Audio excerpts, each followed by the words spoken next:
안녕하세요. 예, 그 강의장을 뭐 새롭게 좀 만들어 놓기는 했는데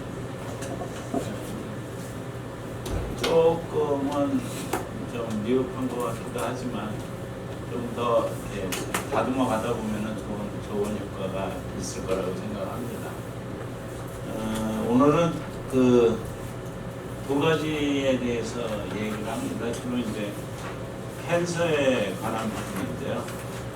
그 BIA라는 장비를 가지고 캔서 환자들한테 어떻게 도움을 주고 또 이건 BIA라는 장비는 기능의학적으로다가 어떤 식으로 접근을 하고 해나갈 것인지에 대한 것들을 설명을 드리고요.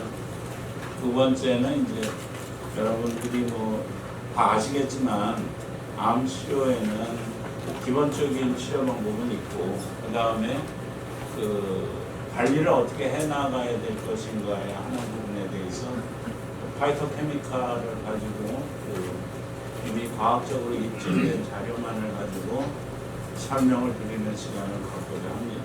그래서 먼저 BIA의 기능의학적 해석과 접근이라는 것을 가지고 설명을 드리도록 하겠습니다. 인체는 상당히 복잡합니다. 누구나 얘기하다시피 이게 뭐 이 정신 건강부터 위장 건강, 명증, 뭐 환경인자, 에너지 생산, 뭐 여러 가지 하여간 복잡하게 연계되어 있습니다.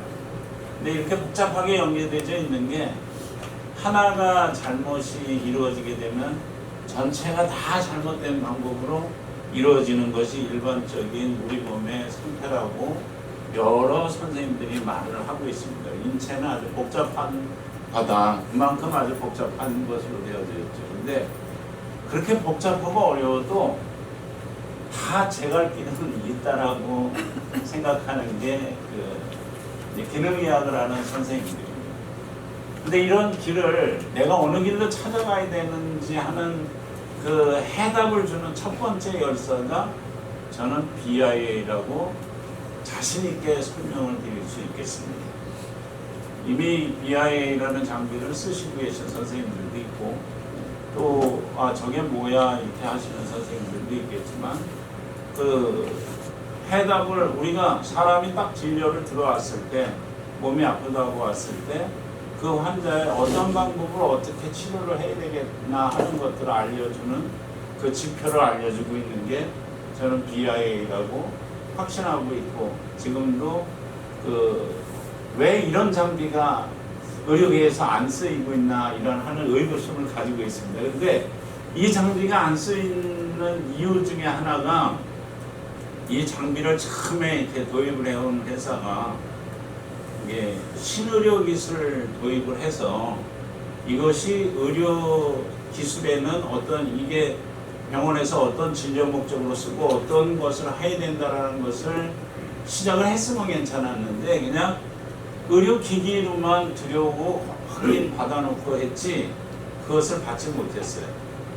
그래서 뒤늦게 지금 올해부터 제가 지금 이제 다시 작년부터 뛰고 있었는데 작년에서는 그 의료 기기 파트 부분하고 이렇게 신경을 해가면서 이제 한 몇 년을 싸웠는데 그쪽에서 다 들어주겠다. 이미 다 허가가 되어 있는데 왜 그러느냐 이런 식으로 다 얘기를 해보는 있지만 결국은 이게 심평원에 들어가서 신의료 기술 적용을 받아야지만 될 것 같아서 그렇게 움직여가고자 그 작업을 지금 하고 있습니다. 그래서 지난주에 서울 성모병원하고 이제 업무 협약을 맺어가지고 같이 동시에 진행을 하자 이런 식으로 다 진행이 됐습니다. 그래서 우리가 이제 사람을 이렇게 복잡한 게 사람을 볼 때는 이제 인체를 구성 1, 2로 저는 이렇게 보고 있습니다.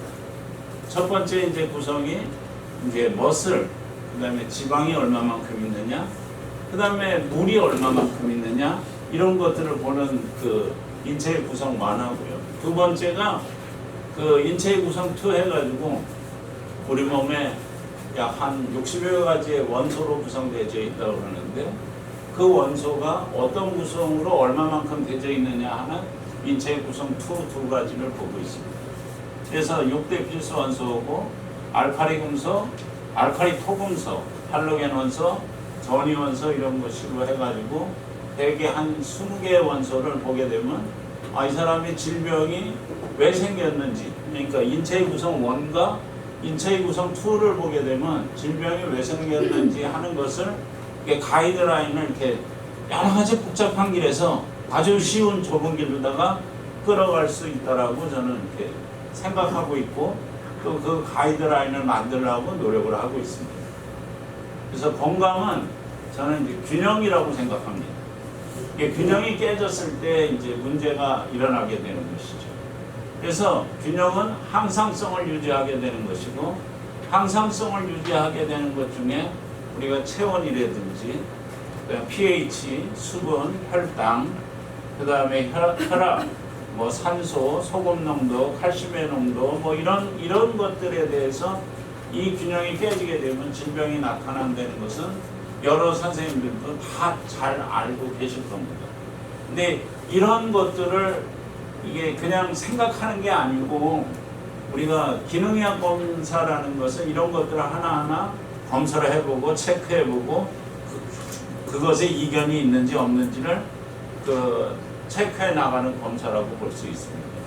그래서 기본적으로 문제가 되는 임상적인 불균형이 이게 원소를 통해서 영양소의 균형도 알 수 있고 그 다음에 중추신경계와 신경전달 물질이 제대로 전달되고 있는지 안 되고 있는지도 알아볼 수 있고 그 다음에 우리가 지방에 따라서 필수지방산과 염증 균형이 어떻게 되고 있는지 그 다음에 산화 스트레스와 에너지 대사, 소화기능 그 다음에 간 해독이나 디톡스 기능, 내분비 호르몬 균형 뭐 이런 등등이 이게 꼭 알아봐야 될 임상적인 불균형을 알아봐야 되는 병원에서 또 병원이 아니더라도 뭐 한의원에서든 뭐 어디서든 꼭 검사를 해봐야 될 대상이라고 생각을 하고 있는 거예요.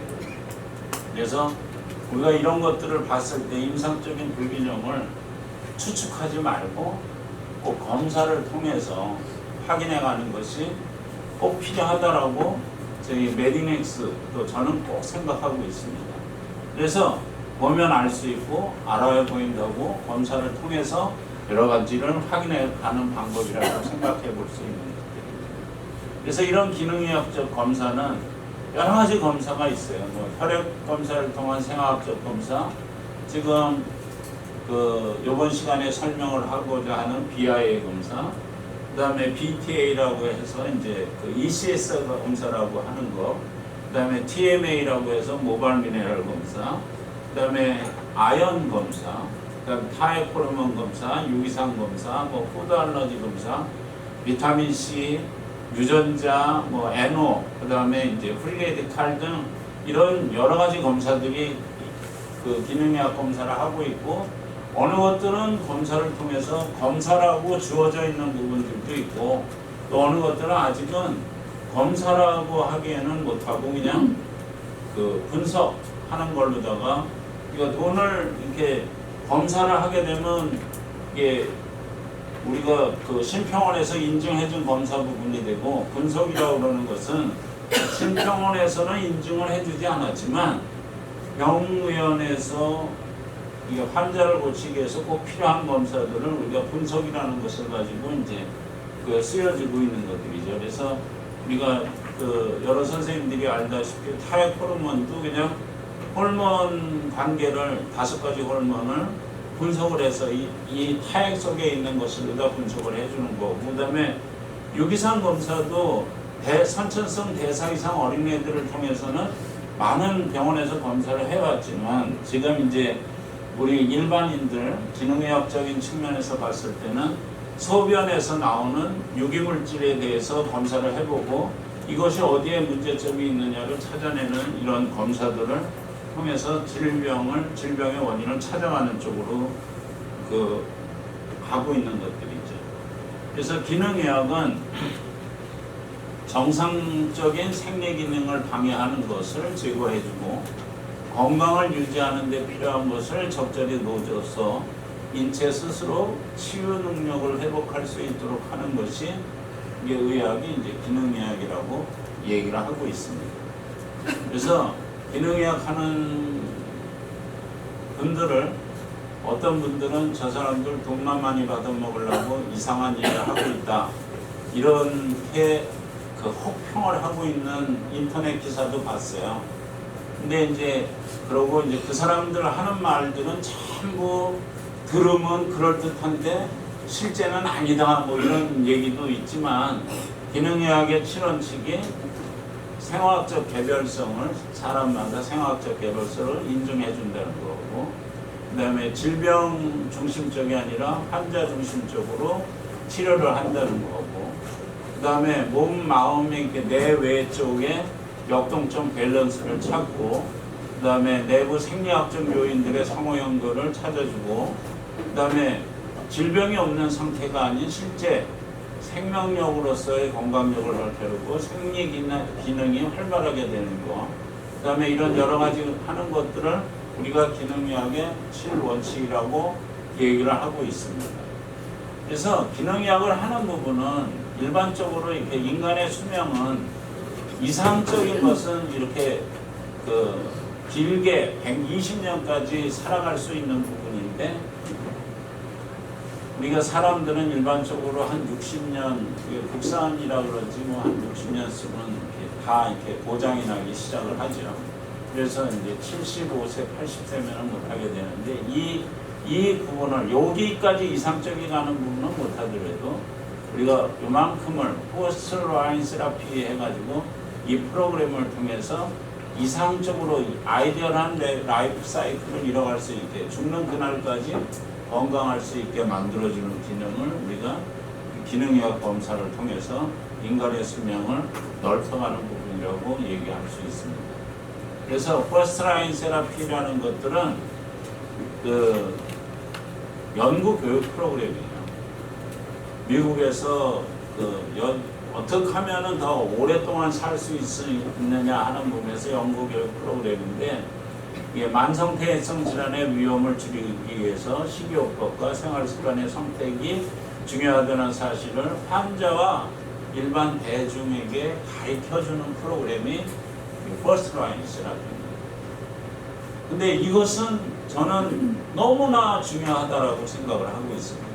지금 많은 사람들이 이 죽기 대개 한 6개월 전에 모든 돈을 다 병원이 아닌 데다가 쏟아붓고 뭐 이렇게 하는 것으로 가는데, 이런 부분에 대해서 잘 모르기 때문에 그런 거라고 생각을 하고 있습니다. 그래서 가리키는 게 비만, 당뇨병, 심혈관 질환, 고혈압, 고지혈증, 만성 대사성 질환이라고 하는 것들에 대한 것들을 위험에서 이렇게 더 벗어날 수 있고, 오히려 잘못된 생활 습관을 바꿔줘서 더 잘 살 수 있게 만들어주는 거라고 볼 수 있겠습니다. 그래서 그 중에서 이제 Natural Wellness Screening NWS라는 센터에서 이런 것들을 꼭 필요하게 들어간 게 BIA, VLA라고 하는 것들을 장비를 오늘 지금 하고자 하는 장비가 쓰여지고 있는 부분들입니다.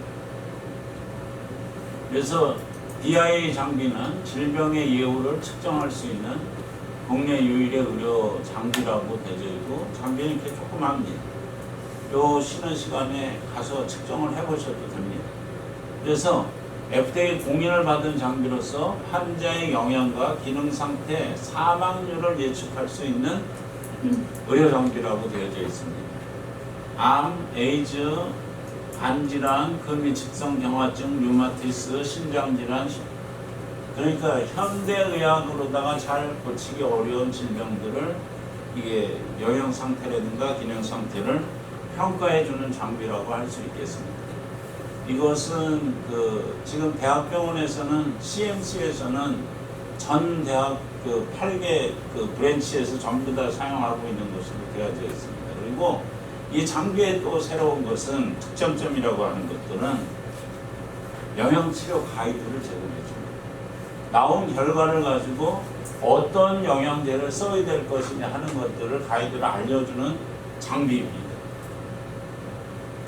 그래서 BIA는 인체의 저지파 교류정지를 통할 때 일어나는 체내 정지 저항을 분석을 해서 세포의 건강도, 세포막, 세포 영양 상태, 비만, 해독, 탈수 등을 알아냄으로써 질병의 진단, 치료, 예후 결정에 아주 유용되게 사용하는 장비입니다. 그래서 만성 피로 학회에서도 많이 쓰이는 장비 중에 하나입니다. 그래서 그 BIA는 풀 바디 헬스 스테이터스 스크리닝이라고 그래가지고 짧게 그냥 오버럴하게 스냅샷을 이용하듯이 에너지나 뉴트리션이나 디톡스를 평가할 수 있는 장비고, 외래에서 아주 간단하게 비침습적으로 시행할 수 있으면서도 많은 정보를 획득하는 장비입니다. 처음에는 두 가지, 바디 컴포지션하고 팻이나 머슬의 상태를 알고 그 다음에 플루이드 밸런스를 아는 상태, 이 3이 목적이었었는데, 최근에 들어서, 최근도 아니죠, 요즘 논문이 하도 뭐 수없이 뭐 많이 나오고 있으니까 셀룰라 퍼포먼스, 셀룰라 그 세포 건강을 알아낼 수 있는 장비로 평가받고 있고, 논문도 SCI 수제 논문이 뭐 캔서지를 비롯해서 뭐 말도 못하게 계속해서 나오고 있습니다. 의료기기 수입품목 허가증이고요. 근데 여기에서 수입품목 허가증이